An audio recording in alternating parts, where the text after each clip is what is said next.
প্রিয় ভাই সব, পৃথিবীতে প্রথম মানুষের নাম কি? সাউন্ড দেবেন। প্রথম মানুষের নাম কি? প্রথম পুরুষ মানুষের নাম হযরত আদম আলাইহিস সালাম।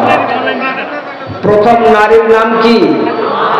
মা হাওয়া আলাইহিস সালাম।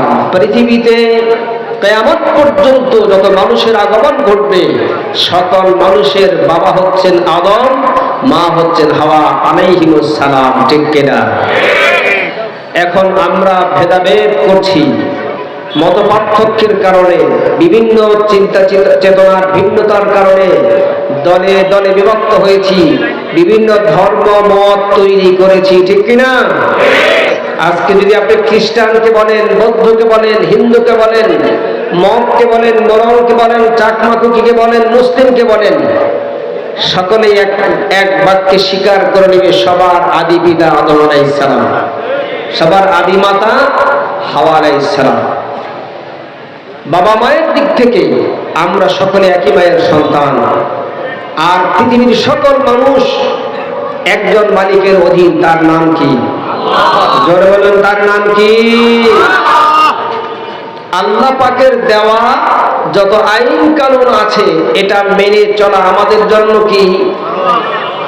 আমাদের জন্য অবশ্য পালনীয়, নাকি মন চাইলে পালন করলাম, মন চাইলে করলাম না? বিষয়টা কি এমন? তাহলে আল্লাহর আদেশ নিষেধ পালন করা ফরজ।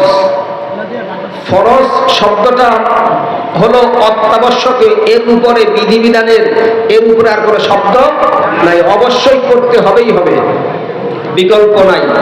রুলস অফ গভর্নমেন্ট, হ্যাঁ, এটা আল্লাহ নামক সরকারের পক্ষ থেকে আইন করে দেওয়া হয়েছে। সুবহানাল্লাহ।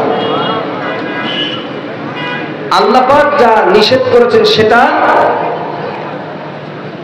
জীবন থেকে পরিহার করা, এটাও আল্লাহ পাকের ফরজ বিধান। অতীব দুঃখের সাথে বলতে হয়, সারা পৃথিবীতে মানুষ শান্তির জন্য অধীর আগ্রহে, শান্তির জন্য সারা পৃথিবীর মানুষ এক এক দিকে দৌড়াচ্ছে। ঠিক কিনা? মনে করো অমুকের কাছে গেলে শান্তি পাওয়া যাবে, অমুকের কাছে গেলে শান্তি পাওয়া যাবে, অমুক নেতা আমাকে শান্তি তৈরি করে দিবেন, অমুক দেশ স্বাধীন হলেই শান্তি পেয়ে যাব। এরকম টেন্ডেন্সি মানুষের মধ্যে আছে না নাই? আছে না নাই? কিন্তু সারা পৃথিবীতে একটি দেশ আপনি দেখান, একটি ভূখণ্ড আপনি দেখান যেখানে মানুষ খুব শান্তিতে আছে? আছে কি? নেই। না থাকার কারণ কি? না থাকার কারণ হচ্ছে যিনি সৃষ্টি করেছেন তিনি কে? আল্লাহ। আর তিনি সৃষ্টি করে এমনিতেই ছেড়ে দেননি। এই সৃষ্টি কিভাবে সুন্দরভাবে বসবাস করবে, শান্তিতে থাকবে ইহকালে এবং পরকালেও তারা মুক্তি পেয়ে যাবে, সেই সিস্টেম তৈরি করে দিয়েছেন কে? আল্লাহ রাব্বুল আলামিন বলেন, ইন্নাদ-দীনা ইনদাল্লাহিল ইসলাম। নিশ্চয়ই আল্লাহ পাকের পক্ষ থেকে মনোনীত বিধিবিধান, মনোনীত সংবিধান, মনোনীত জীবন চলার জন্ম থেকে মৃত্যু পর্যন্ত যাবতীয় পদ্ধতি, সবকিছুর সংগঠিত যে বিধান আছে, সেই বিধানের নাম হলো ইসলাম। আর এটাই আল্লাহ পাকের পক্ষ থেকে নির্বাচিত, মনোনীত। জোরে বলুন সুবহানাল্লাহ।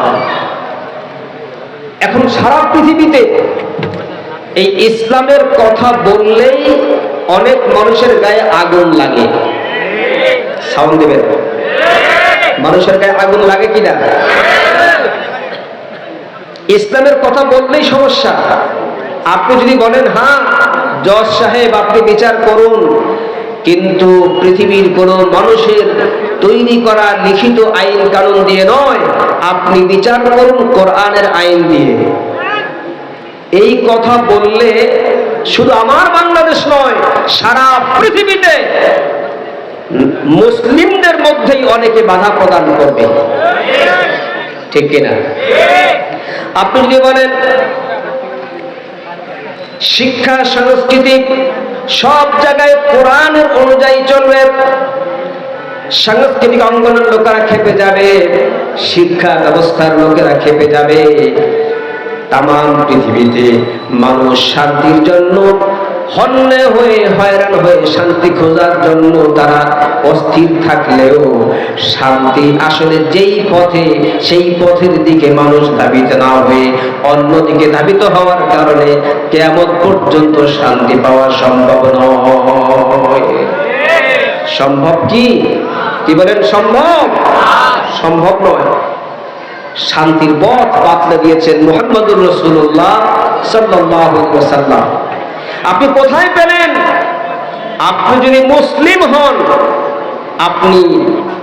মুসলিম হন, আপনার জীবন বিধান হবে কোরআন, আপনার জীবন চলার পদ্ধতি হবে ইসলাম। এর বাইরে কোন বাবা কি বলেছে, কোন মুরব্বী কি বলেছে, কোন শায়েখ কি বলেছে, কোন পীর বাবা কি বলেছে, এগুলো অনুসরণ করার আপনার কোনো সুযোগ নাই। ঠিক কিনা? আপনি যদি মুসলিম হয়ে থাকেন তাহলে আপনি আল্লাহর সঙ্গে চুক্তিবদ্ধ হয়েছিলেন,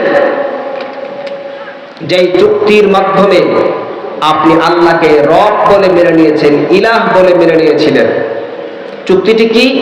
লা ইলাহা ইল্লাল্লাহু মুহাম্মাদুর রাসূলুল্লাহ সাল্লাল্লাহু আলাইহি ওয়াসাল্লাম।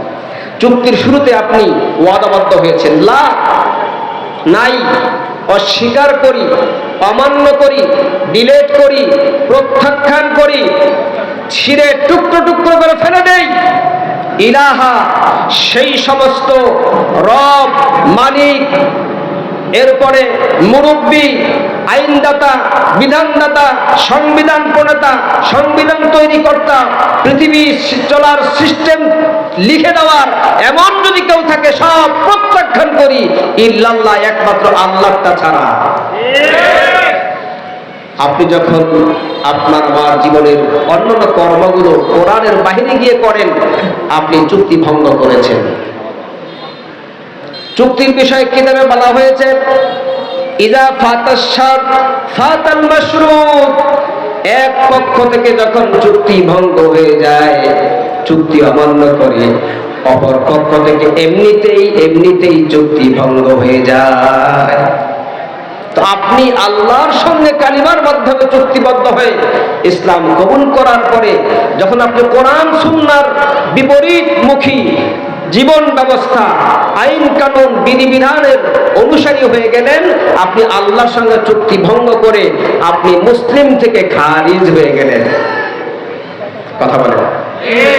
এমন কোন পৃথিবীতে এমন কেউ নাই আপনাকে মুসলিম হিসেবে আবার সেখানে ধরে রাখে। এ ফতুয়া দেখতেও পারলে কারো দ্বারা সম্ভব নয়, যেখানে আল্লাহ নিজেই বলে দিয়েছেন ইন্নাদ দীনা ইনদাল্লাহিল ইসলাম। আজকে সারা পৃথিবীর মানুষ বাতিল শক্তির মধ্যে হাবুডুবু খাচ্ছে, একটা নেশায় পেয়েছে। বাড়ির মালিক হতে হবে, গাড়ির মালিক হতে হবে, জায়গা জমির মালিক হতে হবে, অট্টালিকা করতে হবে, আরামায়েশের সর্বোচ্চ চূড়া পর্যন্ত আমাকে দখল করতে হবে। এই নেশায় মানুষ আছে না নাই? আছে না নাই? এই মানুষগুলো বড়ই বোকা। এরা জানে না যে একটা ফুটন্ত বেলুনের গায়ে সামান্য একটা সোনামুখী সুয়ের আগার একটু স্পর্শ লাগলে যেমন বেলুনটা ফুটো হয়ে যাবে, বেলুনটা মুহূর্তেই ধ্বংস হয়ে যাবে। আপনার আমার জীবনটা ঠিক তেমনি। আপনি যত কিছুই পৃথিবীতে করেন না কেন, আধিপত্য বিস্তার করেন না কেন, অট্টালিকা করেন না কেন, সিংহাসনের অধিপতি হন না কেন, এক সেকেন্ডের মধ্যেই আপনার জীবন ধ্বংস হয়ে যাওয়ার পরে আপনার অস্তিত্বের আর কোনো মূল্য নেই।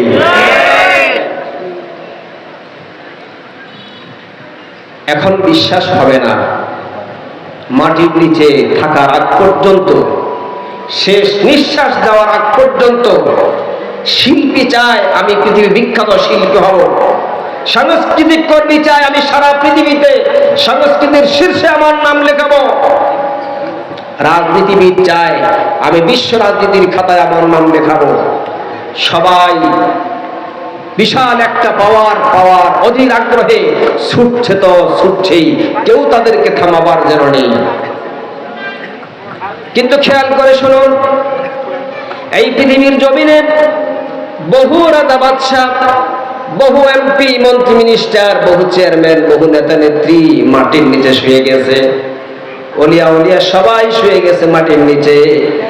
এখন যদি ওই চেয়ারম্যান, ওই মেম্বার, ওই রাষ্ট্রপতি, প্রধানমন্ত্রী, রাজা বাদশাহ সমস্ত মুর্দার যারা হয়ে গেছে তাদেরকে যদি প্রশ্ন করা হয় তুমি কি চাও, তারা এক বাক্যে বলবে বুঝতে পারি না, এই জীবনটাকে ধ্বংস করে দিয়েছি, অন্তত একটিবার সুযোগ দাও, ওই জমিনে গিয়ে আবার তোমার হুকুম বাস্তবায়ন করে তোমার সন্তুষ্টি নিয়ে আবার মাটির গর্ভে ফেরত আসতে চাই। বলবে কি বলবে না? কোন রাজা কি বলবে যে আমি তো রাজত্বে ছিলাম, আমার রাজত্বের পরিধি ছিল 50 লক্ষ বর্গ মাইল, আমাকে আরেকটা সুযোগ দাও, আমি যাতে 1 কোটি বর্গ মাইলের রাজা হতে পারি? এমন কোন মুর্দার বলবে? কি বলেন, বলবে? কেউ বলবে না। বন্ধুরা আমার, এই যে কিসের নেশা, এই নেশা মানুষদেরকে মস্তিষ্ককে উদ্ভট করে দিচ্ছে। কিসের নেশায় যেন সে ছুটছে। আর আল্লাহ পাক বলেন ফাইনা তাযহাবুন, ওরে বান্দা যাও কোথায়? ইয়া আইয়ুহাল ইনসানু মা গাররাকা বিরাব্বিকাল কারীম।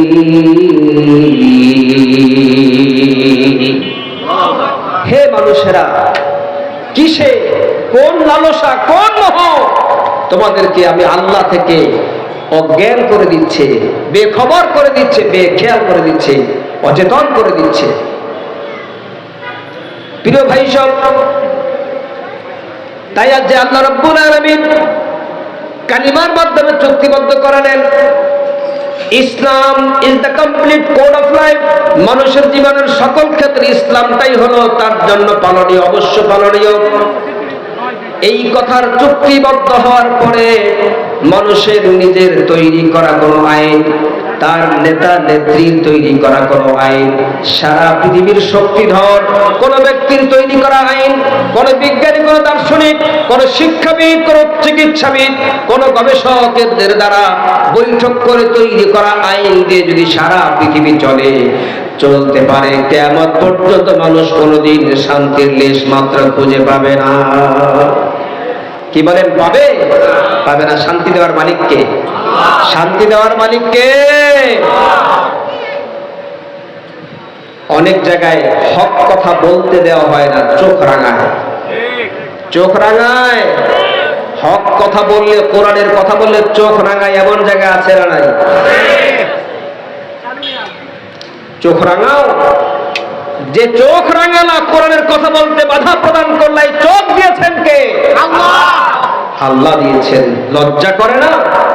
সে আল্লাহর দেয়া কোরআন, আল্লাহর দেয়া চোখ দিয়ে দুনিয়ার সব কিছু দেখো, আল্লাহর কোরআন চোখে দেখো না, তোমার লজ্জা হয় না?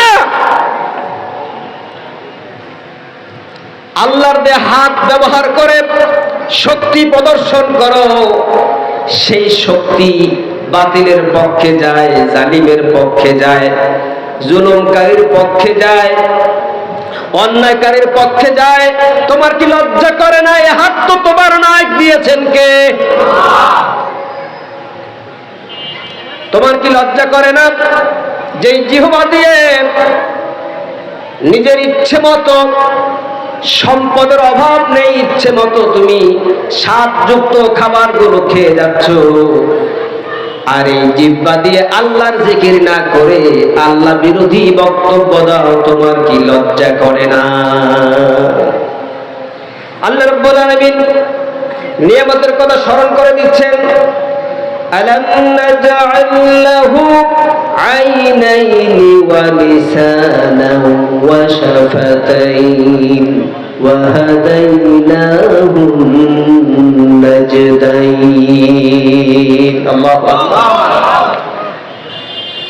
আলাম নাজআল লাহু আইনাইন, আমি কি তোমাদেরকে দুটো চোখ দেই নাই? দুটো চোখ আল্লাহ পাক দিয়েছেন, মাথা থেকে পা পর্যন্ত টোটাল বডি স্ট্রাকচারের মধ্যে সবচেয়ে দুর্বল অঙ্গের নাম হচ্ছে চক্ষু। এই চক্ষু, দুর্বল চক্ষুটা সবচেয়ে বেশি গুরুত্বপূর্ণ কাজ করে। জমিনে বসে 9,30,00,000 মাইল দূরের সূর্যকে দেখিয়ে দেয় এই চক্ষু। 1/2 ইঞ্চি সাইজের চক্ষুটা আল্লাহ পাক এটাকে কিভাবে এটাকে সংরক্ষণ করেছেন। অত্যন্ত দুর্বল, সামান্য আঘাতেই বেলুন যেমন ছিদ্র হলে ঠুস হয়ে ফেটে যায়, সামান্য একটু আঘাতে চোখটাও ধ্বংস হয়ে যেতে পারে। আল্লাহ রাব্বুল আলামিন চোখটাকে এমন ভাবে ফিটিং করলেন, উপরে নিচে সুন্দর করে হাড় দিয়ে এটাকে ভিতরে ঢুকে দিলেন, যাতে করে কোনো আঘাত আসলে পর উপরের হাড়ের মাধ্যমে আঘাত প্রতিহত করে চক্ষুটাকে ভালো রাখা যায়। সুবহানাল্লাহ। এই চক্ষুটা যেন সর্বক্ষণিক সচল থাকে। আল্লাহ রাব্বুল আলামিন ভিটামিন, মিনারেল, ক্যালসিয়াম জাতীয় পদার্থ পানি দিয়ে বারবার চক্ষুটাকে পরিষ্কার করার ব্যবস্থা করে দেন।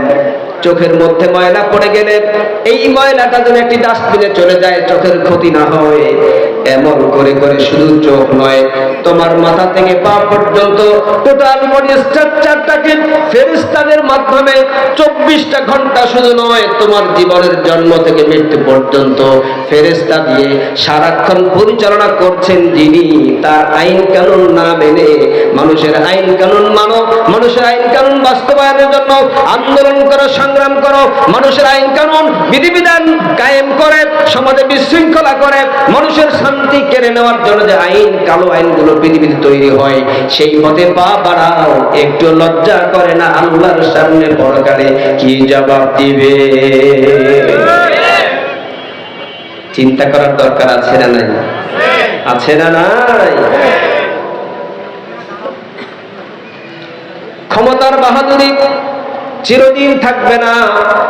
আল্লাহ রাব্বুল আলামিন সবকিছু সেট করে রেখেছেন। যখন মৃত্যুর সময় এসে যাবে, পাপিষ্ঠ লোকেরা যখন মৃত্যুবরণ করবে, মালাকাল মাউত যখন তাকে অ্যাটাক করবে, সে লুকানোর চেষ্টা করবে, পালানোর চেষ্টা করবে, কিন্তু আল্লাহ রাব্বুল আলামিনের অর্ডার অনুযায়ী মৃত্যুর ফেরেশতারা শরীরের প্রতিটি শিরা উপশিরায়, হাত পা চোখ নাক কান টোটাল বডি স্ট্রাকচারের মধ্যে সমস্ত রগ রেশার মধ্যে ঢুকে তার জীবনটাকে টেনে হেসড়ে খামচিয়ে বের করে আনবে। জোরে বলুন নাউযুবিল্লাহ।